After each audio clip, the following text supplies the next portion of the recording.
Nobres pares, eu tenho em mãos a condenação criminal por 12 anos, aqui dita pelo depoente de forma tranquila, mas penso eu que ninguém ficaria tranquilo em ser condenado 12 anos criminalmente. Eu tenho em mãos a condenação a uma indenização por ofensa, exatamente por prática de injúria e difamação. Tenho em mãos um inquérito instaurado por crime de imprensa que, para sorte do depoente, prescreveu. Digo isso, senhor presidente, para deixar claro que, pelo que vi dos antecedentes criminais do depoente, temos que tomar cuidado com o que escreve. Me refiro a condenações específicas. Ainda não sei se temos que tomar cuidado com o que fala. Com o que escreve, tenho minhas convicções pessoais. O depoente, senhor presidente, sem dúvida é uma pessoa polêmica. Já escreveu defendendo o nazismo. Que é isso?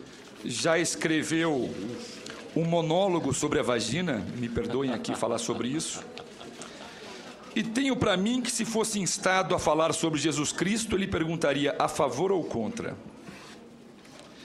Digo isso, senhor presidente, porque alguns dos textos que recebo em mãos do depoente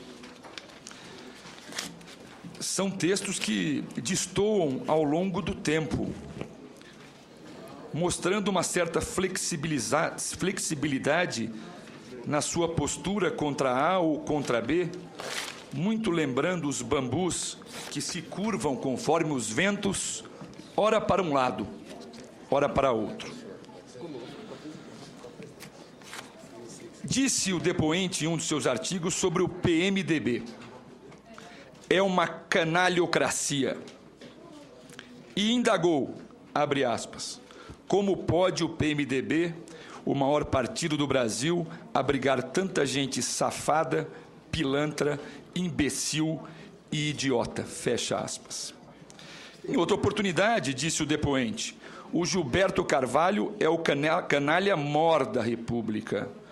E a lei de Dilma tem ministros corruptos e manda no Congresso com 2 cifrões. E daí ele esclarece no artigo dele, os cifrões são os valores recebidos pelos senhores deputados e pelos senhores parlamentares.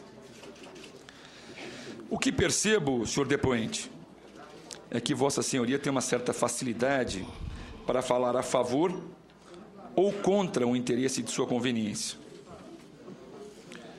Vossa Excelência acha que guardou Vossa Senhoria acha que guardou alguma coerência ao longo do seu tempo como redator, como escritor, como poeta, ou Vossa Senhoria concorda que houve mudanças de postura ao longo dessa sua trajetória como jornalista? Uma palavra, o depoente. O senhor citou artigos buscados em meu blog, publicados há algum tempo, analisando situações e circunstâncias em sua respectiva época. As referências que fiz, primeiro, com relação aos processos e a condenação de 12 anos, essa coisa toda e tal, esse processo Senhor presidente, se me permite pela ordem, eu vou me reservar o direito de fazer as perguntas todas, porque eu já vi que ele vai se alongar por demais.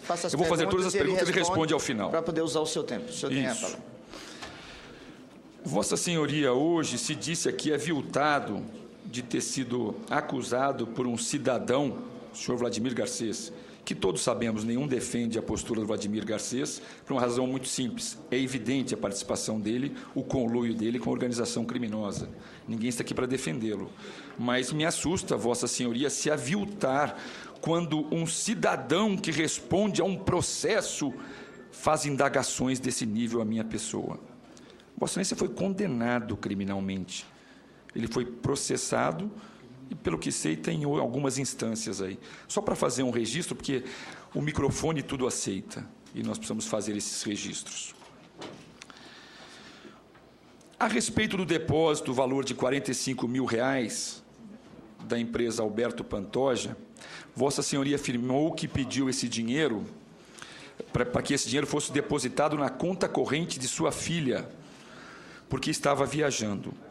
Eu fui informado, gostaria da confirmação de Vossa Senhoria, que na data do depósito do dinheiro na conta da sua filha, o senhor estava em Goiânia, gravando um programa de TV do senhor Paulo, não sei se é assim que se pronuncia, Berings, na TV Brasil Central.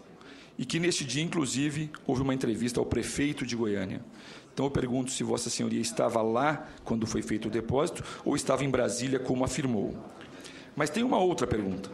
Se estivesse em Brasília, e Brasília é ao lado de Goiânia, eu pergunto, por qual razão Vossa Senhoria, que tanto quer preservar sua filha, e é perfeitamente compreensível, pediria para esse dinheiro ser depositado na conta dela e não na sua?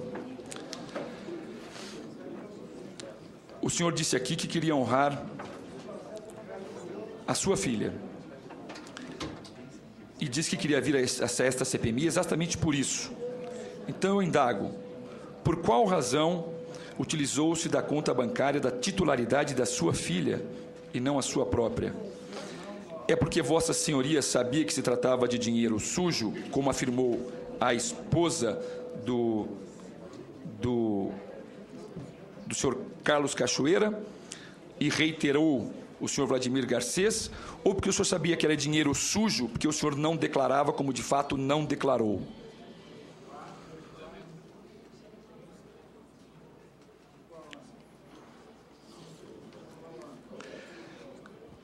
Vossa Senhoria disse aqui hoje que sempre tratou no fio do bigode todas as contratações.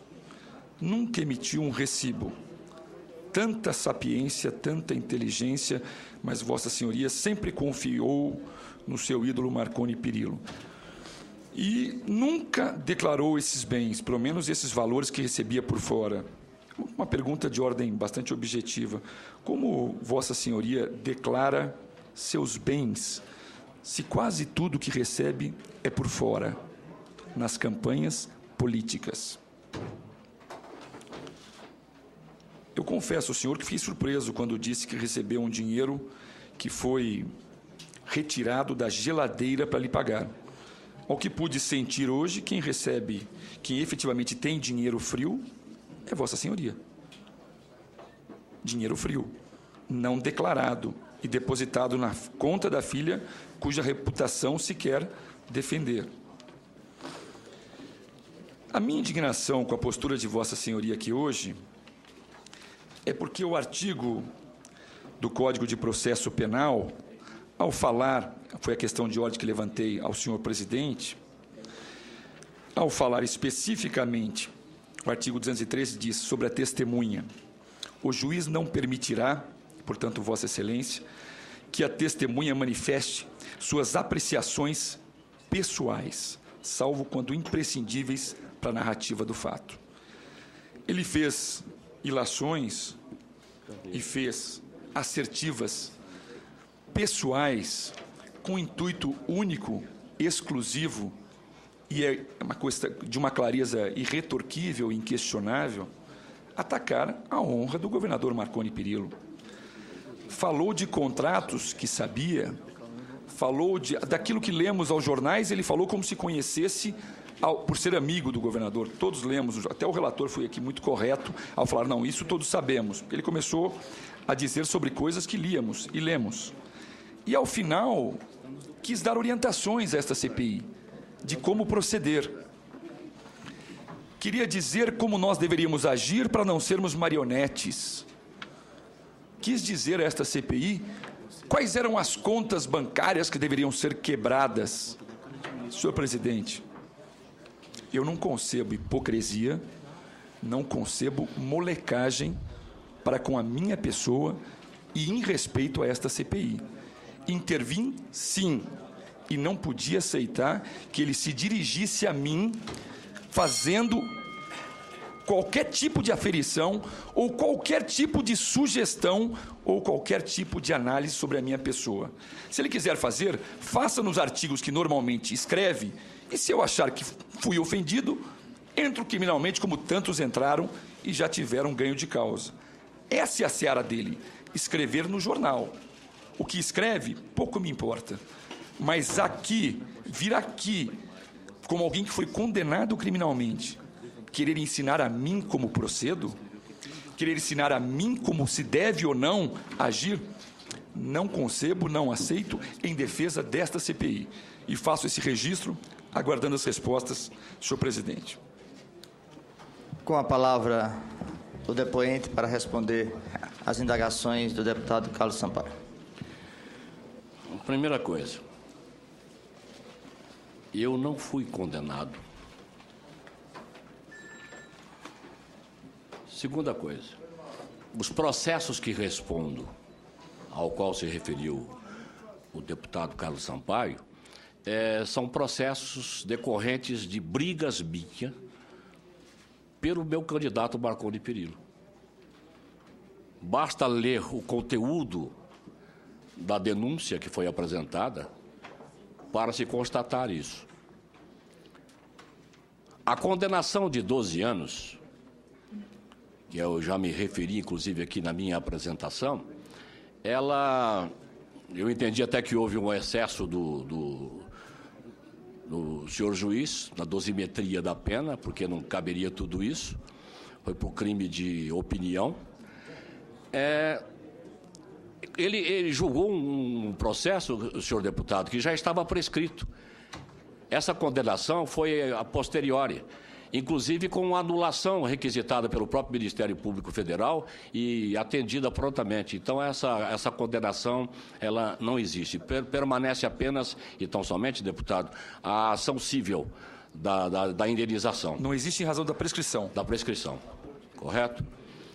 Então, não há essa condenação. Eu não tenho pendências na justiça. E as brigas, deputado, foram por conta do meu candidato, da campanha, em defesa dos interesses da campanha. E não me arrependi de tê-lo feito. Arrependi depois, sim, de tê-lo feito do modo errado e agredido pessoas que eu reconheço que eu me excedi. E até me desculpei publicamente aqui, tanto junto à doutora Mariana e ao Marco Túlio, o marido dela, que são procuradores da República lá no estado de Goiás. Com relação à questão do Vladimir ter feito as acusações, que o senhor disse que eu fiquei assim, estarrecido de ser atacado por uma pessoa. Eu fiquei estarrecido de ser atacado, sabe por quê, deputado? Porque eu não tenho nada que desabone a minha vida. Eu não tenho nenhum crime, nenhuma condenação por ato ilícito, por ter metido a mão em dinheiro de ninguém. Ele cometeu o delito dele, ele está sendo usado, ele é um braço direito político de um contraventor que se infiltrou dentro da área política e está comprometendo, é um elemento nocivo à política. E ele está sendo usado para tentar desviar a atenção sobre uma situação que não fui eu quem criou, deputado. Primeiro, a questão do depósito, dos 90 mil, eu não sabia, jamais soube que seria de Alberto de Pantoja. Eu nunca tive qualquer relacionamento com eles. E sabe por que o depósito foi feito no nome da minha filha? Porque ela quem paga minhas contas, ela quem dirige o meu carro, eu não dirijo. Ela quem cuida de mim. Eu moro sozinho num apart hotel. Então, ela quem cuida das minhas coisas. Por isso que eu pedi que se colocasse o dinheiro na conta dela. E todos os depósitos e todos os dinheiros que eu recebo, eu também coloco lá. E vou acrescentar um outro aspecto também para justificar, caro deputado, é que nessa ação por danos morais que foi movido, que eles pedem 5 mil salários mínimos, o juiz já havia dado a apreensão de recursos que entrassem na minha conta. E então, eu não poderia jamais ter colocado dinheiro lá, porque esse dinheiro seria apreendido por conta dessa ação. Então, os depósitos eram feitos na conta dela justamente por isso, para me proteger. Só a minha aposentadoria é que entra ali. Agora, com relação aos 45 mil, está aqui, senhor deputado, inclusive estão nos autos, eu tenho aqui os DARFs do imposto pago. Estão aqui os DARFs do imposto pago. Dos 128, o senhor declarou 40, é isso? Não. Aqui estão declarados os 90 mil reais que eu recebi, que foram depositados na conta de Bruna. Como?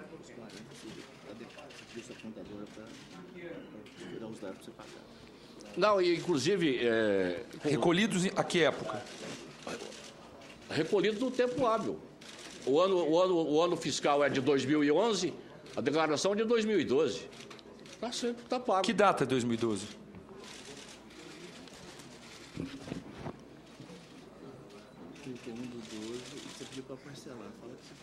Foi parcelado isso aqui. Que parte, que época, que data é 2012? 31/12. Data do vencimento, 30/4. Ah, depois que veio à luz todo o episódio. Depois que Daí veio o senhor à luz, recolheu. Recolhi porque... Não, só para eu entender. Não é questão de sorriso. Não vamos... Não estou sorrindo. Peraí, a testemunha, o depoente está com a palavra. Vamos mantê-la. Vamos manter Não, o sigilo. deputado. Por favor. Como eu já havia dito aqui, os acertos que são feitos, quando você acerta uma campanha, quem paga o imposto, livre do imposto, é o que a gente recebe. Então, a campanha sempre recolheu os impostos. Tanto que dos 33 mil, dos 30 mil que eu recebi, 3.300 ficaram por conta dos tributos devidos, tanto do ISS-QN quanto do imposto de renda. Correto? Então, foram descontados daí. Então, não quer dizer, eu estou pagando um imposto que eu me senti no dever de pagar o imposto, já que quem deveria ter pago não fez, deputado. Então, a providência foi tomada nesse sentido. E outra, de dizer que achar que eu estou usando o nome da minha filha para poder esconder coisas de minhas relações com contraventor, com dinheiro sujo de caixa 2, que pai colocaria a filha numa situação dessa? Se me permite, apenas uma...